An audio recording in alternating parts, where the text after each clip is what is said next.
afternoon, everyone. Welcome to our latest update on furlough. Of course, we're doing lots and lots of these updates on furlough at the moment, and this is yet another one. And as I'm sure that you'll have seen from the advertised materials that we put out, that the intention of this was to, and it still is to focus on redundancy and furlough. Now, of course, since we did that, there have been quite a few announcements by the government, both in terms of the furlough scheme and also the phased end of the lockdown, which is clearly having an effect on what we can do in terms of getting people back to work.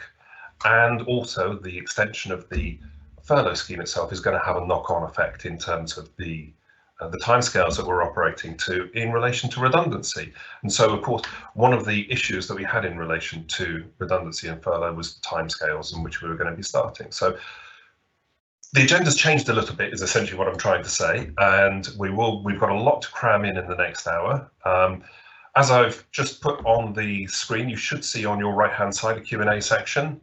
And if you've got any questions, any issues during the course of the session, then please do pop them on there. I will endeavour to keep an eye on that section of my screen. So if I am glancing across to the left, that is why. Just to explain that. As you can also see, I'm trialling out a fancy new piece of software. So hopefully I'm not going to have any technical gremlins with it. I have tried it out a few times, but please bear with me if there are any issues or accidents that I have during the course of the session. That's really it. So yes, we're on for an hour, and hopefully everything will go smoothly and we'll get through our packed agenda. So moving swiftly on, so what is our agenda? So yes, we're going to have a look at what the latest of furlough is. Now, of course, there's some obvious news that we'll cover and some less obvious news that we'll go through there. We'll then have a look at making redundancies and the impact that that has in relation to people being on furlough, and what you can do and what you can't do, and what the timescales are, and what you need to pay people. All of these issues are very pertinent at the moment, because of course there has been a lot in the media and the press recently. You know, one of the criticisms of the furlough scheme is that essentially it's simply a waiting room for redundancies, and in fact it's not changing anything at all. I think that's probably a little bit harsh, although there probably is some truth in it for a number of employers. But of course, what it is doing is it's enabling employers to try to find some solution, or to give companies every opportunity to actually recover to the extent that the number of redundancies that may be required are minimised. And of course, our last section is going to be about effectively enabling a safe return to work for employees and how we deal with that situation, because obviously following the government's announcement on Sunday, that has become really, really very important and very prevalent indeed, and is something that employers are now seriously needing to look at. So that is our agenda. So first of all, the update on furlough. Now, when we have a look at the furlough scheme and the changes to the furlough scheme, as you can see, and as you'll have no doubt heard from the announcements that were made yesterday by the Chancellor, the scheme is now continuing until the end of October. Now, this was quite a surprising announcement that was made yesterday, because what we were largely expecting was that furlough was going to be extended until the end of September, and also at a reduced rate. So we were expecting the 80% rate to fall from the end of June, which of course was the time where it was originally scheduled to end. And for that to then continue till the end of September. Now, what the government has said is that it's going to continue at the 80% rate all the way through until the end of October, albeit that, as you can see here, that from August, employers will be expected to contribute. Now, we're not entirely sure quite what that level of contribution needs to be, or what it's going to be. Again, making a little bit of an assumption, a little bit of an educated guess, that given the news that we were hearing before, that actually the level of contribution that employers may be required to make from the end of July is going to be that the 20% gap between what we're expecting to be the 60% and the 80% that's being promised. So that's sort of what we're expecting. As you can see, there's going to be further guidance again available, so even more guidance coming out, but that's going to be available from the end of May. So hopefully we will get a clearer picture then quite how the scheme is going to change from the end of July onwards. And also what we're expecting to see from the way that this scheme is developing is that from the end of July, people may be given the opportunity to actually undertake some work. So then what we could have a look at, or what could be possible under the scheme, is perhaps that people will be working a day or two a week and on furlough for, say, 3 days a week, something like that. We're going to have to obviously wait to see what the guidance is actually saying about that. But this is all in line with the government's intention to provide a softer landing for employees, for businesses, and of course, importantly, for the economy itself. And what this announcement has specifically done, and one of the reasons why certainly we were scheduling this webinar quite urgently for this week, was because in terms of redundancies, that if a company was having to enter into a collective consultation for 100 or more redundancies, and to be able to complete that process by the end of the furlough scheme, that of course was originally scheduled for the 30th of June, then they have to have started that by the end of this week. So it has taken the pressure off to an extent, but I will move on a little bit later on, of course, as we're talking about, when we get to talk about redundancies and collective redundancy situations, quite the extent to which that does take the pressure off. So now, this is not specifically related to the furlough scheme itself, but ACAS have published an updated code of practice in relation to their disciplinary and grievance procedures, in specific relation to issues relating to the situation because of the coronavirus and people being on furlough. And so what they have said in their guidance, in their updated guidance, is, of course, what they're taking account of is social distancing, the public health guidelines, and also the fact that people are working from home. And so therefore, if you are if you're an employee who is on furlough, can you be disciplined? Or can the company continue your grievance procedures? And effectively, what they're saying is that it's, the usual grey area here for an employer to decide if it would be fair and reasonable to start or continue a disciplinary or grievance procedure while an employee is furloughed. So effectively, it's, well, it depends. It really does depend upon how you see things and whether you can justify them or not. It's specifically said, and particularly given that a lot of these are then going to be on furlough, and the meetings are then going to be taking place most likely by by Zoom or by Microsoft Teams or something, that it's specifically stating that those meetings should not be recorded. You wouldn't record them normally, so you shouldn't be recording them now.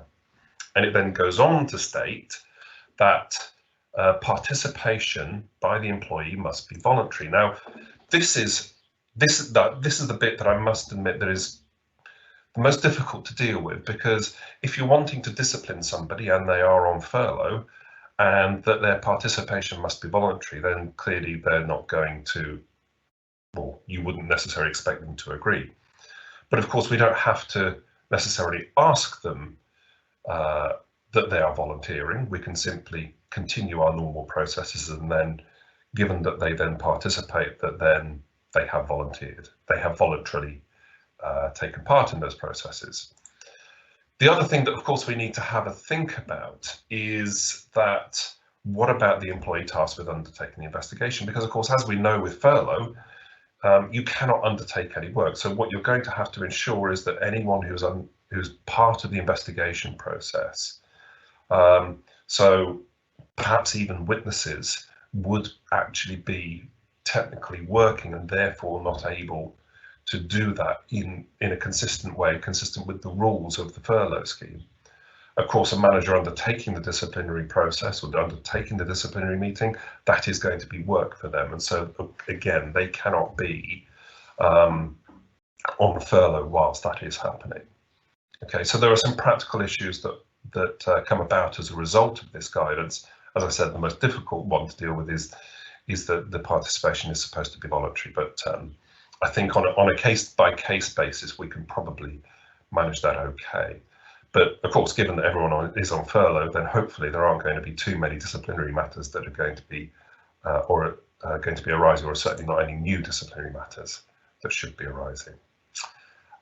We've also got an updated piece of guidance from the Equality and Human Rights Commission. Now, I mean, I'm letting you know that this is happening, although there's a lot of text on this slide.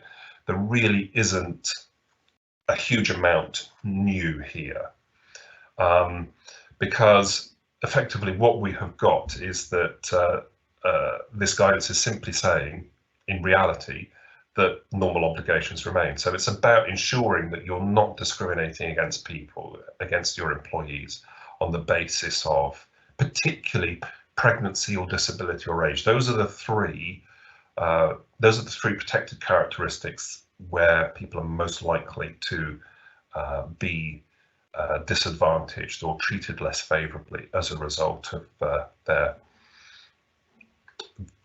protected characteristics. As you can see, there are a few examples that we've got within the slides there about, for example, a woman who is on furlough because she is pregnant in order to avoid the company having to undertake the health and safety obligations to make her role safe. So as a quick and easy and perhaps rather lazy get out, that would be discrimination on the basis of pregnancy, because effectively what we're looking at there in that example is that an employer is avoiding paying at full pay, which of course they would be having to do otherwise, because if she's at work, if there are adjustments that can be made to the role to allow her to continue working safely, whether that be attending work on site or alternatively working from home, then your obligation is to make a payment in full, a full pay, 100%. And so to then force someone like that onto furlough against their wishes, albeit that they might end up agreeing, is going to be a discriminatory act.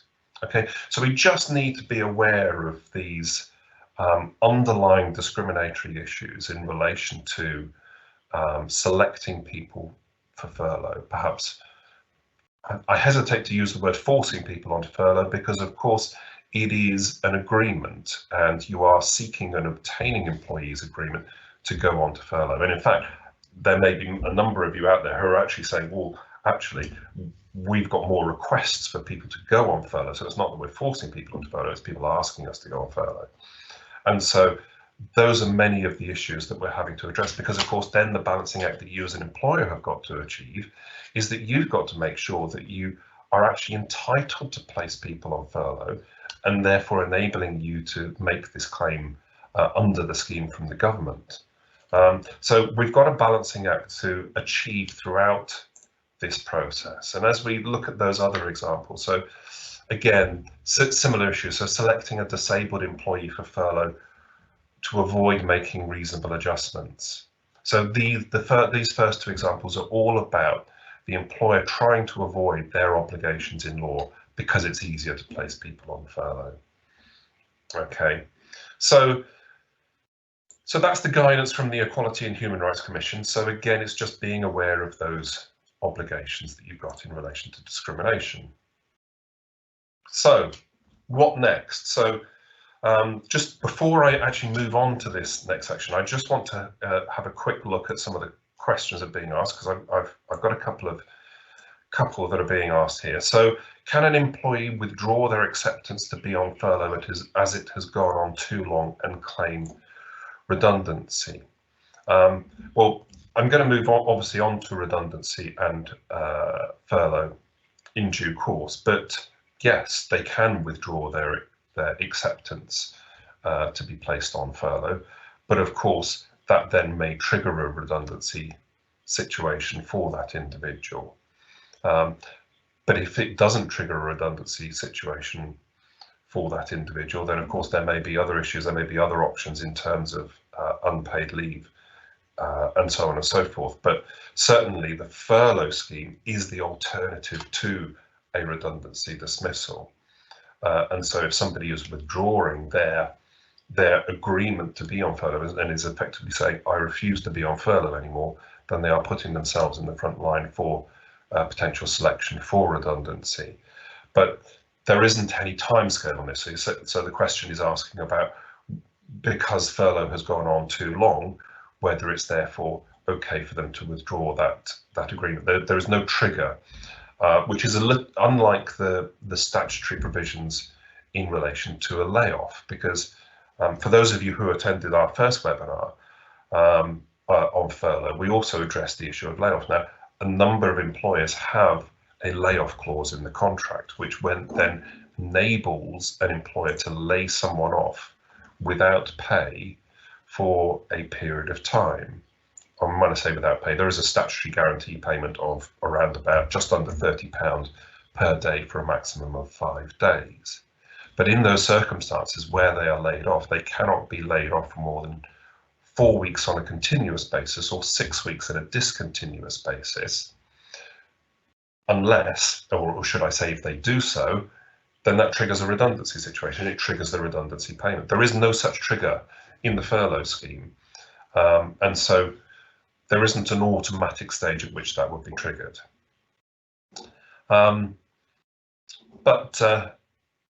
Sorry, moving on to, I seem to have flicked back a few slides inadvertently. So what next about redundancy and restructuring? And I do promise you that in terms of the questions that are being asked, if I don't actually get to answer them during the course of the session, then please don't worry, I won't have ignored it. It comes up on my screen and I will be providing either a Q&A report at the end of it so that everyone can see what's been asked, but of course on an anonymous basis, and what the answers are. So moving on to redundancy and restructuring. So now, first of all, normal redundancy rules continue to apply. So in a number of the other European countries, there have been rules that have been brought into place to actually prevent employers from making redundancies at the moment. That isn't the case in the UK. So normal redundancy rules apply, which means that we can make people redundant if we have to. Now, the obvious issue here, though, is that we have the furlough scheme in operation. And so therefore, if somebody is able to and is willing to and agrees to go on to furlough, that is then an alternative to redundancy. And so that's why, when that sort of informs the question that I was answering just now about somebody withdrawing their agreement to be on furlough, sorry, and that could then trigger a redundancy situation, either generally or potentially for that individual. Now, when we have a look at redundancy and furlough, so without wishing to go over information that you are probably fully aware of already, but definition of redundancy, that's where we need to get back to. So get back to the basics of a redundancy. So it's the requirements of that business for employees to carry out work of a particular kind have ceased or diminished, or are expected to cease or diminish. Apologies for the little typo there. So of course, many employers are in this situation now. They have got already a diminished requirement.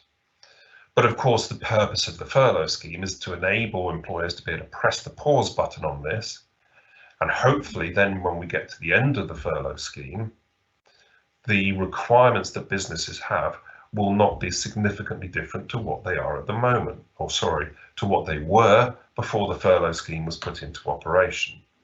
Of course, if we were to have a look at the situation right now, then a lot of people would have been and would be in the process of being made redundant if the furlough scheme did not exist. And so yes, it is pressing the pause button, but to what extent it's pressing the pause button and to what extent it's going to actually change the outcome is, of course, going to vary from business to business.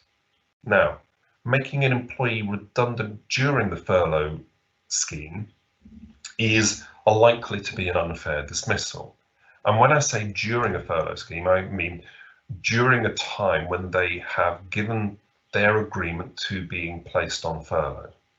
Because furlough is an alternative to dismissal. And as you'll all be well aware, if you are going through a redundancy process, then one of the important things that you do is to always look for an alternative to redundancy, whether that be looking at reductions in pay, part-time working. One thing I've heard an idea from a company today was coming to an agreement to reduce pension contributions, alternative vacancies, of course. All of these are alternatives, and furlough is another tool that you've got to avoid redundancy.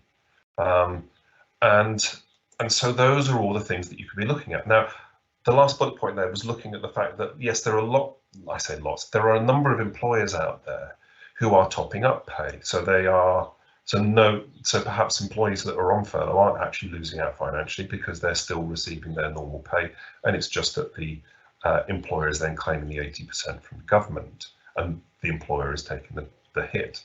Now, if that is the case, then that doesn't necessarily need to be continued, because that is not an obligation either in relation to redundancy, a fair redundancy, or alternatively, there's no requirement in the furlough scheme to do that.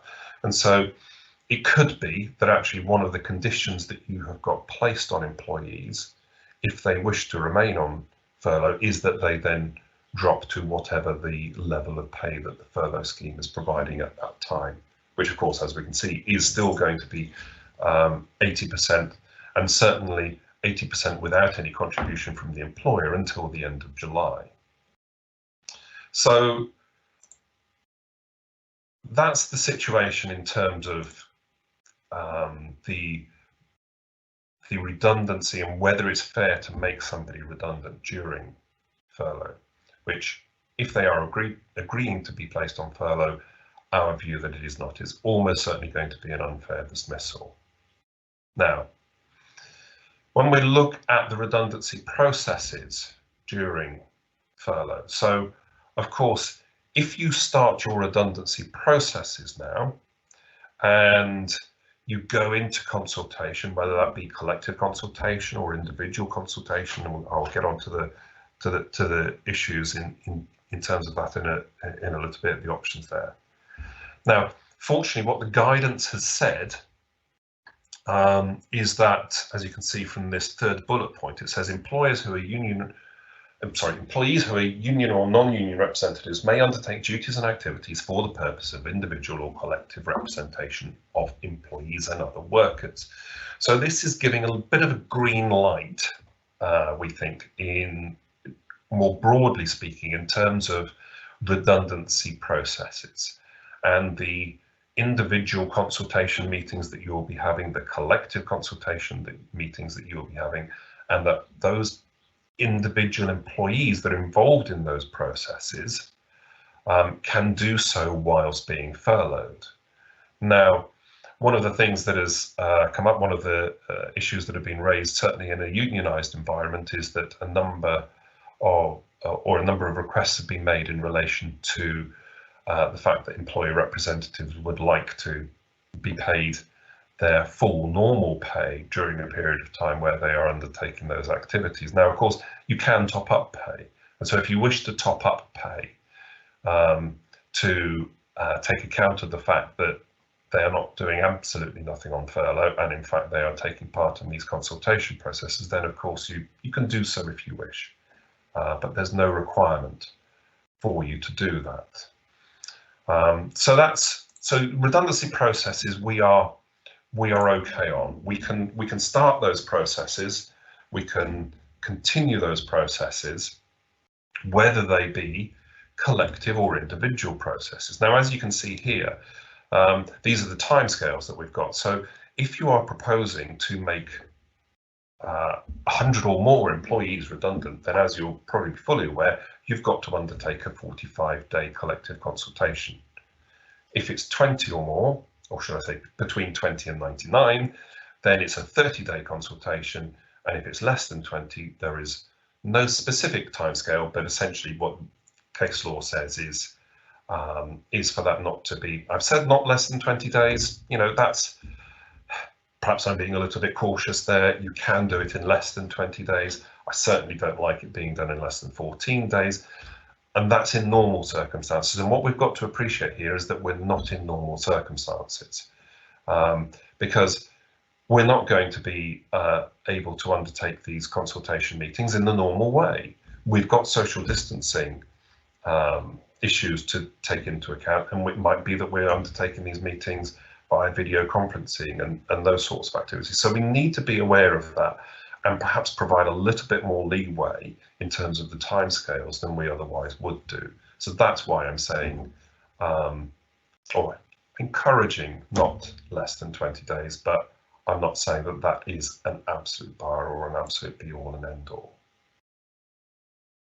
And one of the issues and one of the reasons why we saw the announcement from the government this week about the extension of furlough is because, as had been the case with the last extension of furlough, when we saw the extension of furlough from the end of May to the end of June, that happened in the middle of April, and this extension has happened in the middle of May. And the reason for that is because for any employer that was having or proposing to make 100 or more people redundant and was needing to start their collective consultation, which of course then takes 45 days, in order to be able to hit the timescales by the end of June, then they would need to start their collective consultation by the end of this week. And so there was an awful lot of pressure on the government to provide some clarity about whether they were going to extend the furlough scheme or not. And so there has been a general release of pressure, it would appear, because as I said there, it says the pressure to start collective redundancy consultation has now abated, or has it? And this is where we then get into the requirements that employers have got anyway under the existing rules, under the existing law in relation to collective consultation. And when we have a look at those rules, as you can see, it's really the second point here, which is that when does collective consultation start? Well, it must start in good time. Now, what that starting in good time means is that you've got to start collective consultation at a point where the proposals are still formative. And what essentially that means is that you really shouldn't delay. So simply because the furlough scheme has been extended, if you've already formulated some proposals that need to be put to the workforce, and when I say some proposals, obviously proposals in relation to redundancies, then you shouldn't delay that process. You can't sit on your hands. You wouldn't be allowed to sit on your hands if the furlough scheme didn't exist. And so therefore, if you formulated those proposals, notwithstanding the fact that the furlough scheme has now been extended to the end of October, you should start your collective redundancy consultation.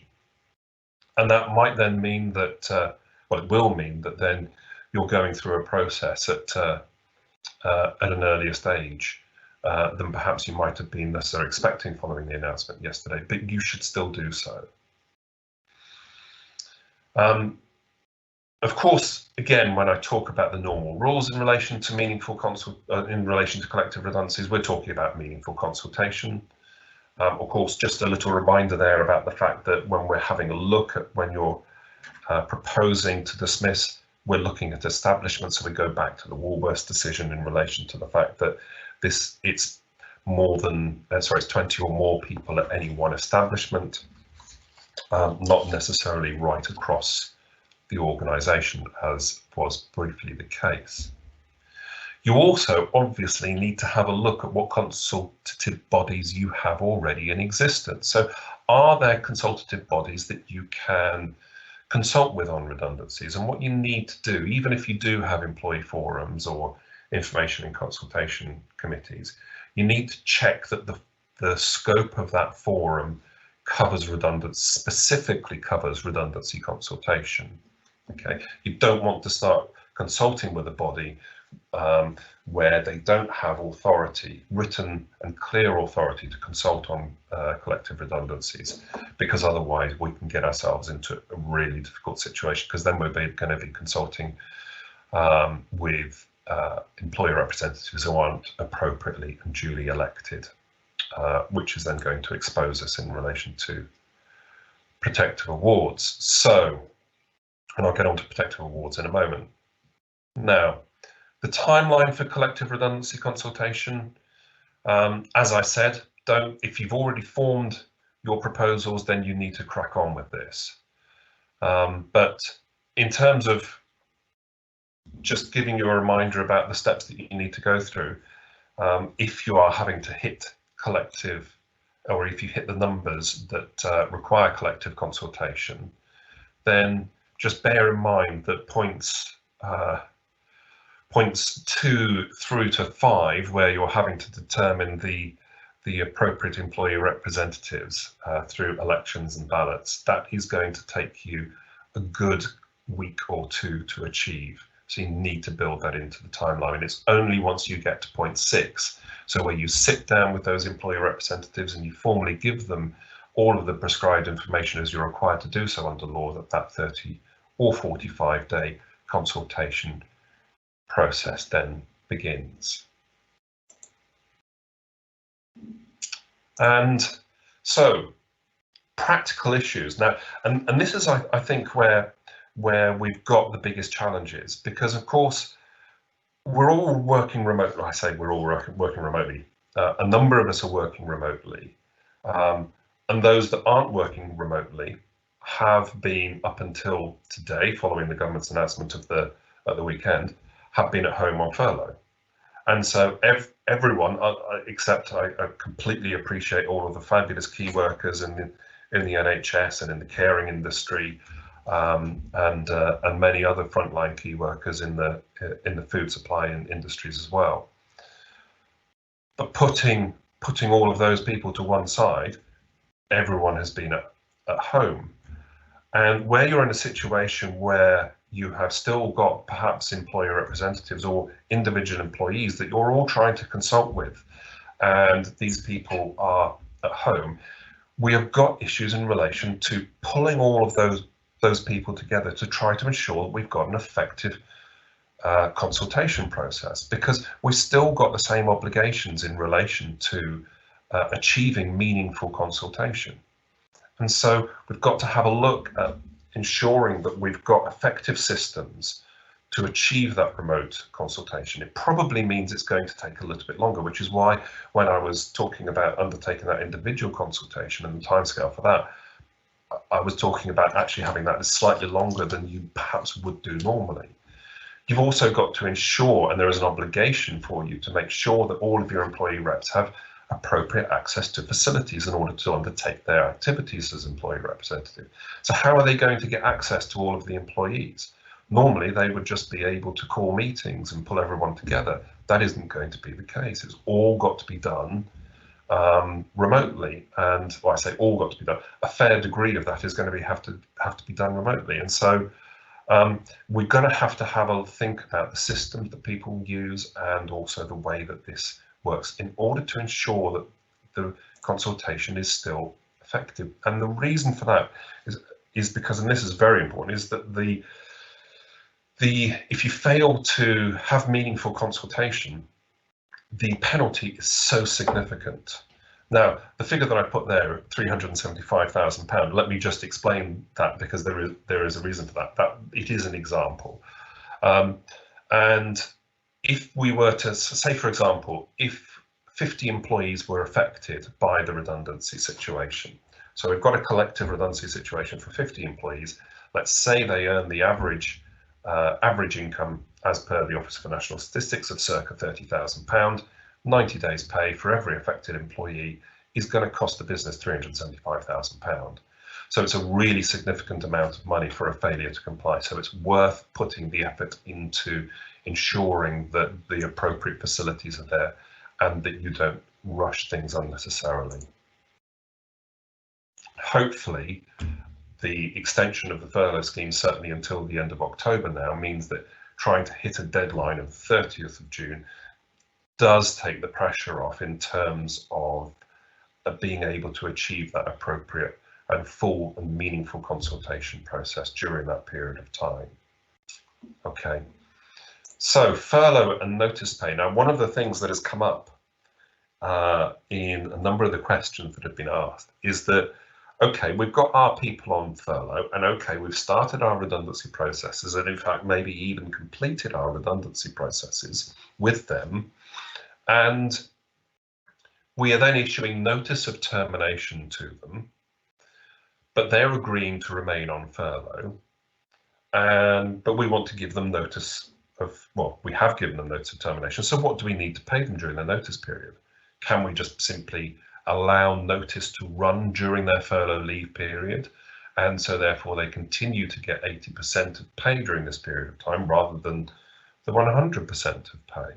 Now, I put an example on this slide because there is nothing in the guidance, and there is nothing so far in law that actually determines what necessarily should be paid. I mean, there are certain discussions and arguments that have gone on about various section numbers and notice pays from the Employment Rights Act of 1996, but just taking this example here, and I appreciate that this example has still got the dates of the 30th of June in here, so let's just pretend for a moment that the extension of the scheme didn't happen yesterday. Now, as you can see here, so we conclude our individual consultation, say, by the end of May. So we've determined by the end of May that this individual is to be made redundant. And as I said, assuming that the furlough leave scheme was ending on the 30th of June, the employee has a 1 month notice period. So we give them 1 month's notice to termination. Their employment terminates on the 30th of June. They remain on furlough during that period of time. And so do we have to then top up the pay to make it full pay during that period of time, or do they just receive their furlough pay? Now, our view on this is that we need to be, sorry, I skipped forward a little bit too soon there, that we need to be paying full pay. Now, as I said, this isn't law which has necessarily been determined yet. This is just simply our view about what a likely outcome is going to be, because an employee has voluntarily agreed to go on furlough and to receive a reduced amount of pay, in a lot of cases anyway, a reduced amount of pay during that period of time. What they haven't done is given you specific permission, if they are then made redundant, to pay you less during their notice pay, or pay you less during their notice period. They haven't waived any rights to receive full notice pay. So unless there is something that is specifically written in the furlough agreement, and certainly within the templates that we provided, there was nothing in there which provided for this, and certainly there isn't anything in any of the templates also that I've seen that have provided for this particular point. And we're expecting employment tribunals in any event to be very sympathetic to employees in these instances, because of course the reason why employees have agreed to take this reduction in pay to be only paid 80% capped at £2,500 is because it's a job retention scheme, because they're hoping to be able to save their jobs. And so it's in that context that agreement was given, and so we therefore expect employment tribunals to interpret it in a way that employees will be entitled to receive full pay during their notice period, I should say. Then we move on to the next vexed issue, or at least, is it really that vexed? Holiday pay and furlough. Now, as we'll have seen from the latest pieces of guidance that came out, and certainly we covered this in our brief video update that we provided a few weeks ago, is that the government said that yes, employees can take holiday whilst they are on furlough. Now, whilst employees can take holiday whilst they're on furlough, there is a little bit of conjecture and legal argument by some people who have got much larger brains than I, but there are some people that are saying that actually we don't think that employers can force holiday on employees during furlough for various reasons connected with, and for those of you who are casting your mind back to the cases of stringer and holiday and sick leave and so on and so forth.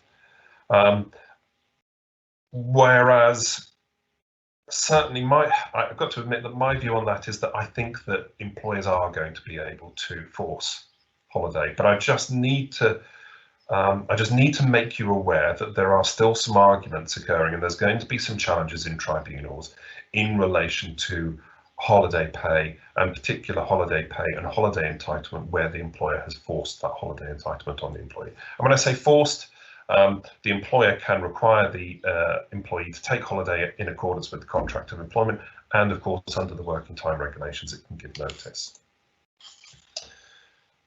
But when we actually have a look at the notice period as well, then of course that's going to be the same issue here. So this is really just fleshing out what I was talking about in terms of whether the employer can force that holiday period.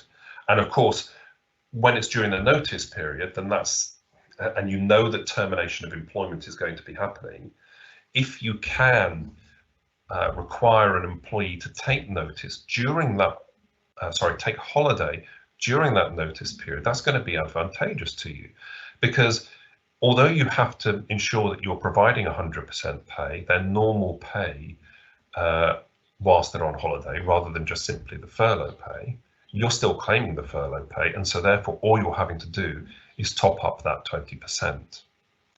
Whereas if you wait until the end of their employment and you haven't forced them to take holiday, and no doubt they haven't actually taken the holiday because they're on furlough, you're then having to pay in lieu of all the accrued but untaken holiday, and you're having to pay all of that yourself. And so there is a clear financial benefit to employers to require employees to take holiday during this period of time.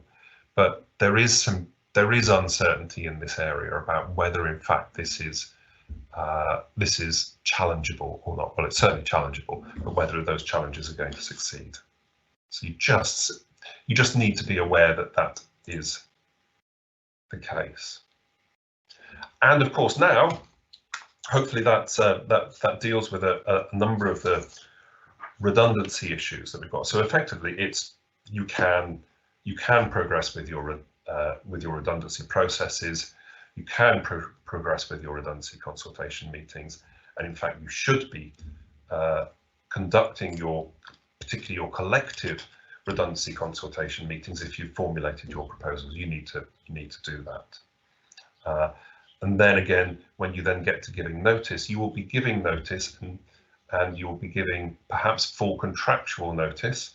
And if the employee is agreeing to remain on furlough, then their employment isn't actually going to terminate until the end of October.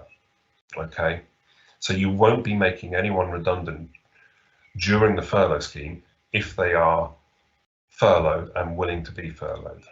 Okay, so hopefully that deals with the redundancy issues. Please, as I said, I can see some questions now popping in. So what I will do, if you don't mind, is I will return to those towards the end of the session, and I'll try to get through as many of them as I can, rather than interrupting my flow, so to speak. So what I'm going to turn to now for the last part of the session is, of course, the issue that is facing a lot of employers now as a result of Boris Johnson's announcement on Sunday, in which he's encouraging everyone, I say everyone, encouraging those who cannot work from home to return to work. Okay, now, of course, what that is going to require employers to do is to ensure that we are providing a safe system for work. So what does this What does this look like, and what are the health and safety issues? Now, there are lots and lots of health and safety legal issues that immediately spring into life because of the coronavirus and people returning to work. So we've got, and these are the obligations on obviously on the employer. So management of health and safety at work regulations, which, various parts of that which require you to carry out risk assessments, suitable and effective and sufficient risk assessments. Now, as a result of the guidance that's been issued by the government, you are required to undertake a specific COVID-19 risk assessment, and for that to be in writing, or at least if you've got more than 5 employees, that's the case. You need to ensure that you've got a safe system of work. You need to ensure that health surveillance is appropriate. You've got a duty of care to your employees. So there are an awful lot of obligations on you as an employer to make sure that you have a safe workplace. Again, we move on to the workplace health, safety and welfare regulations. And again, with particular regard to the risks relating to coronavirus, we've got cleanliness, we've got ventilation, we've got sufficient space, toilet washing facilities. All of these matters are key in relation to the risk assessments that you undertake. And these risk assessments are going to be absolutely key when we're then looking at the issues that may arise, which I'm going to turn to in a moment. And of course, we've also got the PPE at work regulations as well. But these are all organisational requirements, and these aren't necessarily things, these are individual rights. So these aren't rights that individuals can insist upon. These are obligations that are placed on the employer, and there are criminal sanctions and of course financial sanctions that can be levied on an employer as a result. And in fact, I heard in the last couple of days that the budgets the budget for the health and safety executive has been increased by 10% because of the additional work that they're going to have in relation to checking that employers are doing the right, taking the right steps in relation to all of this. Now, when we have a look at what the individual legal rights are, so what rights have your employees got? Now, we've got individual rights in relation to detrimental treatment. So this is detrimental treatment in relation to health and safety. So where they've raised health and safety issues, are concerned about health and safety, and they then suffer a detriment. So for example, they don't receive their full pay if they refuse to attend work, and I'll turn to that in a second. Then they have got a potential right to bring a claim for detrimental treatment in relation to Section 44, and a protection against dismissal under Section 100 of the Employment Rights Act. Of course, we've got the whistleblowing legislation, which I'm sure you're all familiar with, where if somebody is blowing the whistle in relation to a health and safety matter, then they've got protection against detriment in relation to Section 47B and protection against dismissal under Section 103A. And of course, we've got the discrimination issues, which I pointed out a little bit earlier, particularly in relation to disability, age and pregnancy, albeit not solely focused on those, but those are the most common ones. And we've also got data protection issues as well. So, and at this point of the presentation, because I've got quite a lot of information to present on the slides, you're not going to see my face for a little while I talk to these. But now, what we've got in relation to keeping employees safe. So, as I said, the government has encouraged people to return to work, or at least encourage those who cannot work from home to return to work from Wednesday of this week, so today. Now, so this then clearly puts an obligation on us as employers to then be providing that safe workplace. And what we're looking at is ensuring that we've got clear rules regarding the measures that we are implementing. So we communicate those clear rules to employees, perhaps even discipline employees who are then breaching those clear rules. And those rules are going to include, the cleaning activities, particularly in toilets, but on any surfaces, the social distancing, trying to ensure that people can stay 2 meters apart, looking at one-way systems within the site, protective equipment, guarding, so plastic screens between employees, back-to-back working and side-to-side working instead of face-to-face working, rotating and staggering the working hours. So we've got all of these things that are going on in terms of the sorts of steps that you could take. And whilst I said that you wouldn't see my face for a little while, I'm sure that a number of you will have already had a look at a number of these guides. There are 8 of these guides. This one, obviously, I'm holding up is in relation to factories and other plants and warehouses. There are a number of these guides that have been produced, and sorry, we've got construction and outdoor work. There's also office work and so on and so forth. So you need to make sure that you have a look at those guides, and even if one of those 8 guides isn't specifically in line with the work that you do, you should still have a look at them and take what you can out of the guidance that has been produced to ensure that you can provide that safe workplace. Now, I've also indicated there about temperature checks and tracing apps. Now, this is all about reassuring employees that you're doing everything that you can to keep them safe.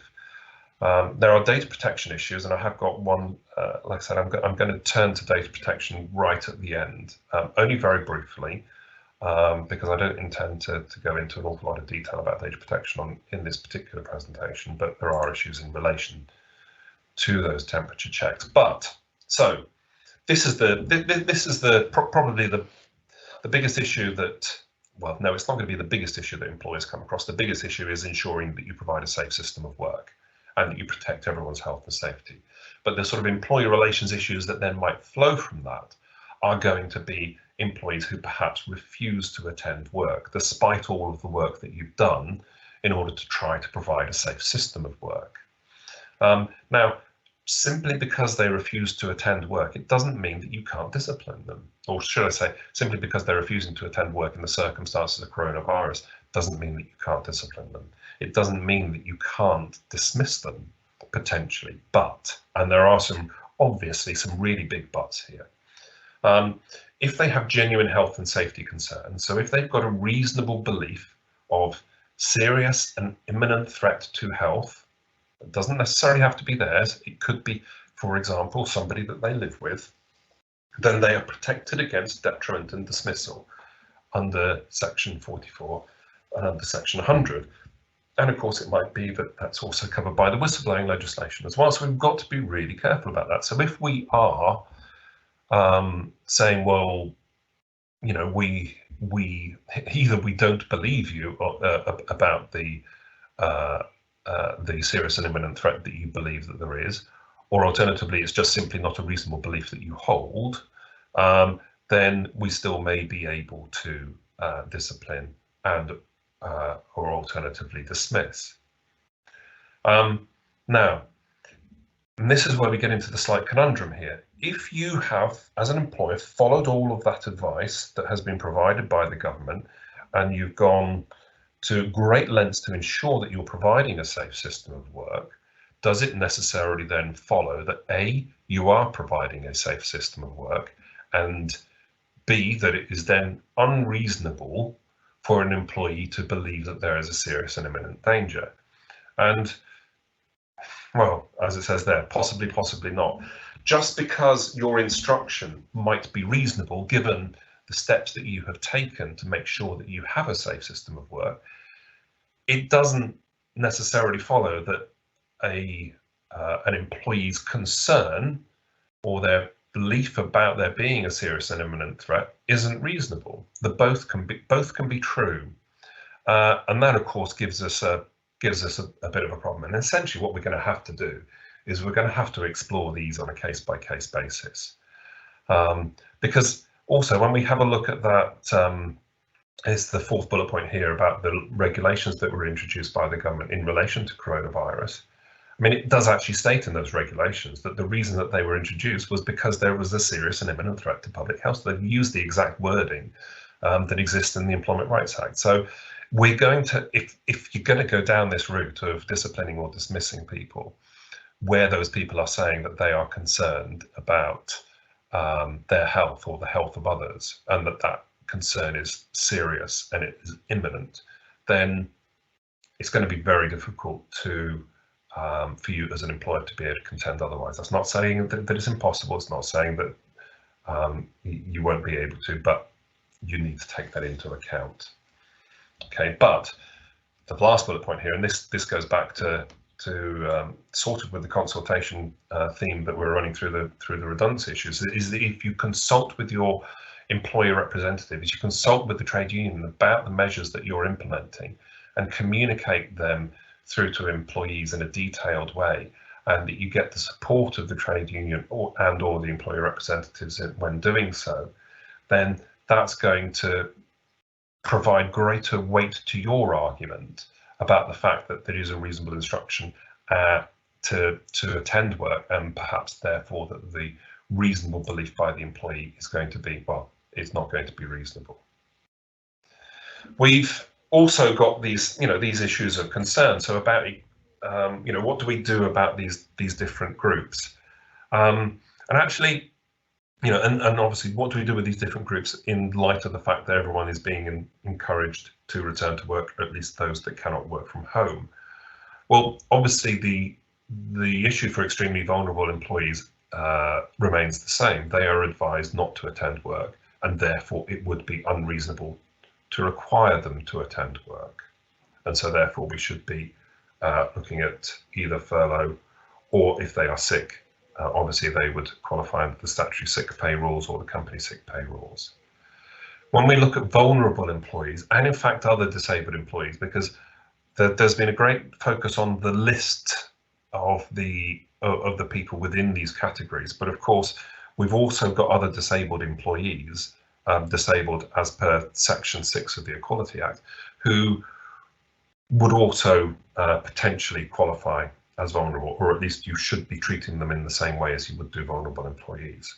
So these are employees. They can potentially work on your site. Now, I've read a couple of things and heard a couple of pieces of advice along these lines, or about this group of people, where they're saying that actually no, you shouldn't be requiring vulnerable employees to come to work. And I don't necessarily agree with that. I think that you have to be incredibly careful if you've got vulnerable employees who are attending the workplace, but it doesn't necessarily mean that it's impossible. It all depends on what steps you are taking to ensure their safety. Now, of course, in relation to someone who is vulnerable, then you need to make sure that the social distancing is absolutely essential. The bar is going to be set that much higher for you. But if you go and take some occupational health advice, go and take some medical advice, and then adjust perhaps the normal safe system of work and put extra measures in for them, then there is the potential that is still going to be reasonable for you to require them to attend work.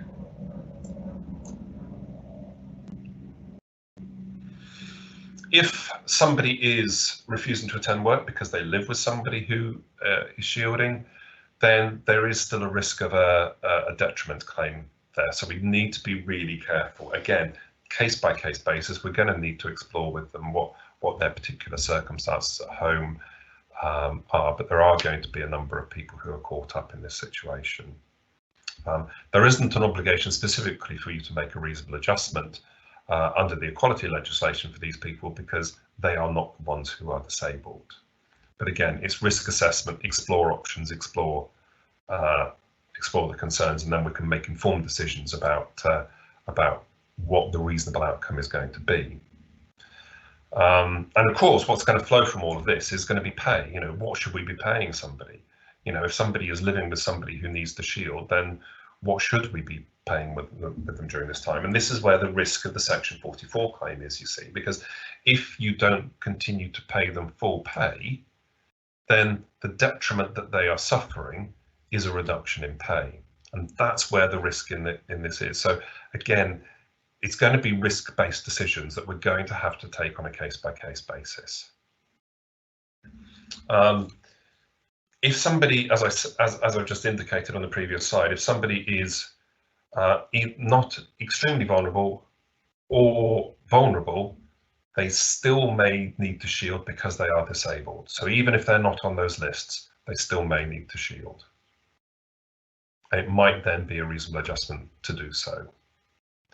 And in relation to your pregnant employees, they are defined by the government as being particularly vulnerable, albeit that it is only pregnant employees who have got specific heart conditions that are in the extremely vulnerable category. But obviously the risk assessment requirements for you in relation to newer expectant mothers exists, and there are specific protections that are in place for pregnant employees in relation to adjustments to the role and also suspension on full pay. So we need to be particularly careful about that. So, and these are the sorts of decisions that are then going to feed into the, well, do we pay company sick pay? Do we pay statutory sick pay? Do we pay furlough pay? Or, of course, do we have to continue to pay full pay during this period of time? And that's something that we're going to have to look at as we go through. Now, please bear with me. I appreciate that everyone, or a number of people, have probably got other commitments at 3 o'clock, and I know that we've got a lot of content that we're going through at the moment. So please feel free to stay on. I'm going to carry on for probably about another 5 minutes or so, if that's okay. But I won't take any offence at all for anyone that needs to drop off and get on with their other commitments of the working day. Now, in terms of furlough, now if somebody has got childcare, now childcare is one of the issues that has been raised because, of course, what we've got is that we've got this call for employees to return to work, and yet all of the schools are still shut, albeit that there are some plans to open up some of the year groups, but quite frankly, that's probably not going to make a huge difference to the number of employees that are affected with childcare issues.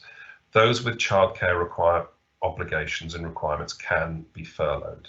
So hopefully that will provide a solution. Obviously, you've got to reach an agreement in relation to furlough, but that is really the employer's route out if somebody cannot attend work because of their childcare arrangements.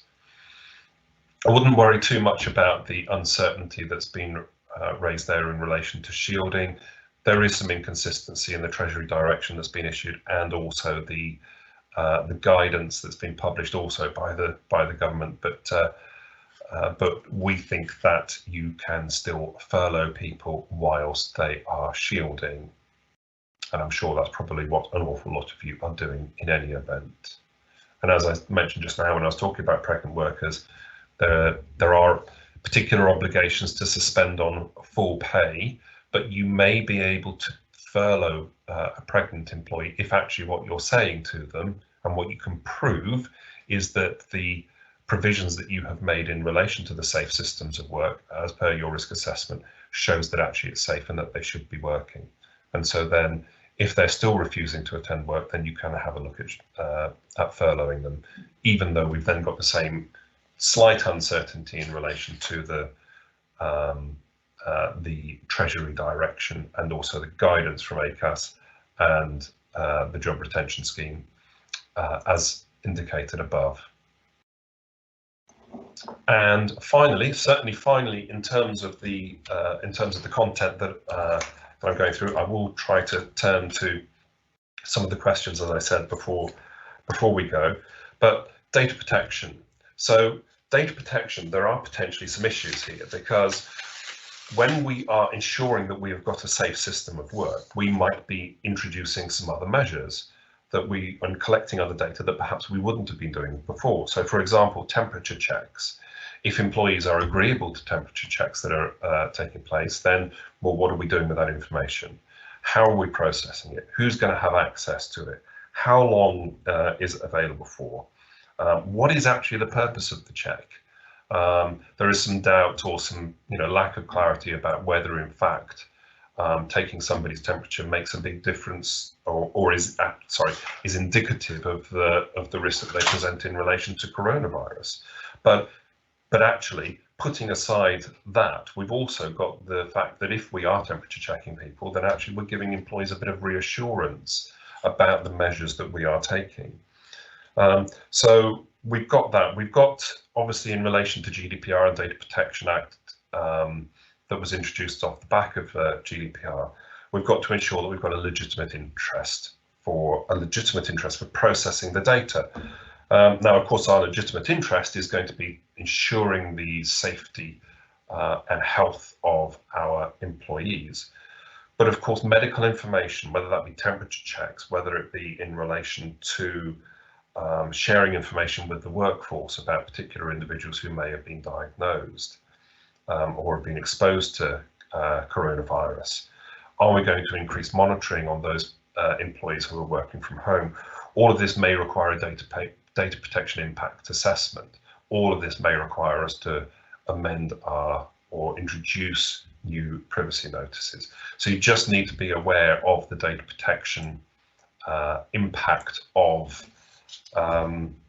the additional steps that you might be taking in order to achieve that safe system of work, and in order to reassure your employees that in fact what you're doing is taking every reasonable and possible step to keep your employees safe. So that concludes our presentation. Now, as I said, what I wanted to be able to do was just try to run through some of the questions. So if you just bear with me for 2 moments, please feel free to drop off if you need to move on. I think I probably answered a few of these already. Yes, we've got a question about if disciplinary needs to happen with someone in work, but the manager doing disciplinary from home, are they obliged to attend work and attend face-to-face disciplinary meetings, or can it be done remotely? Well, yes, it can be done remotely. As I said at the beginning, technically we've got to get the employee has got to do it on a voluntary basis. But of course, if your disciplinary manager can't be on furlough when they're doing that, because they will be on working. But certainly there is nothing to prevent you using the appropriate systems, whether that be Zoom, whether that be Skype, GoToMeeting, etc., etc. Obviously, you're going to have to make sure that you've got a reliable system in order to be able to do that. Actually, rather than carrying on and talking now in some detail, what I will do, and I'll commit to doing this. I have got quite a lot of questions here. I've got nearly 20 questions, so that was obviously going to take some time to get through if I was going to answer each and every one of them now. So what I will do is I will provide everyone with an up-to-date report of the questions asked, of course on an anonymous basis, so I won't reference anyone in that, but I will put all of the questions in a report to you. I will answer all of them so you can see what everyone else has asked as well, and I will get that to you by the end of this week, if that is okay. I'll also be posting this update on YouTube, as you can see. So if you've got any colleagues that might be interested in catching this update, then feel free to send them that link. I will send that link out to you in due course, and of course I'll send you a copy of the slides of the background material that I used for this. And so that concludes our session. Thank you so much for attending once again. It's great to see so many of you. I say see. I've got a number on my screen, so I know how many people have attended. And although I can't actually see you, it's wonderful that you have attended and taken the time out of your busy days, because I know that these are very, very interesting and challenging times for everyone who's working in HR and running businesses, because we're having to do everything, not necessarily on the hoof, but we're having to keep up to date with an awful lot of information, and we've got all of those employees to care for, and we're trying to ensure that these businesses are running effectively as well. So thank you very much. I won't keep you any longer. Have a good rest of the day, and I will of course be in contact by email with you very soon with the slides, with the Q&A report, and yeah, take care. Thank you very much.